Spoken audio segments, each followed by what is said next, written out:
Je lis du livre de Jérémie, chapitre 29, les versets 12 et 13 qui suit. Le thème, c'est « de tout ». Vous m'invoquerez et vous partirez. Vous me prierez et je vous exaucerai. Vous me chercherez et vous me trouverez, si vous me cherchez de tout votre cœur. Prions. Notre Seigneur et notre Dieu,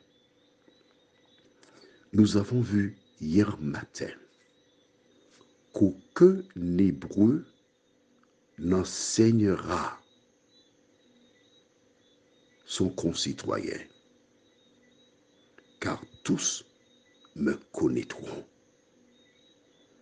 Et lorsque nous connaîtrons Jésus, il réalisera ce que nous venons de lire. Alors Seigneur, aide-nous à connaître Jésus, nous t'en prions. En son nom et pour ta gloire éternelle. Amen. Alors, tu connais le code? J'ai déjà expliqué. Quand tu lis la Bible, il faut remplacer par ton prénom. Exemple, je lis au verset 12. Armande m'invoquera et Armande partira. Armande me priera et j'exaucerai Armande. Armande me cherchera et Armande me trouvera, si Armande me cherche de tout son cœur. Voilà ce qui est écrit là. Alors, en lieu et place d'Armande, tu peux mettre Paul, tu peux mettre Rocher, etc. Dieu te dit, à travers ces versets, que tu n'as besoin de personne. Il te dit que toi, si tu le cherches de tout ton cœur, si tu veux vraiment le trouver, tu arriveras à lui. En fait, je sers à quoi? Te dire ce que tu devrais savoir si tu avais lu la Bible. Et j'aime bien ce verset qui dit, quand vous aurez fait toutes ces choses, dites que vous êtes un serviteur inutile. Tu n'as pas besoin de moi. Tu as besoin de lire la parole de Dieu pour connaître Jésus. Et une fois que tu connais Jésus, il te dit, voici les conditions. Comment peux-tu connaître Jésus? Dans Jean 5, verset 39, c'est un verset que je répète souvent, mais c'est pour que ça entre dans ta tête. Tu vas voir quelle est la référence? La Bible dit, vous sondez les Écritures. Pourquoi? Parce que vous pensez avoir en elles la vie éternelle. Ce sont elles qui rendent témoignage de moi. Ça, c'est le verset 39. Mais au verset 40, il ajoute, et vous ne voulez pas venir à moi pour avoir la vie. Oh, c'est quelque chose, hein? Il dit, vous ne voulez pas venir à moi pour avoir la vie. Pourtant, tu respires. Tu es en vie.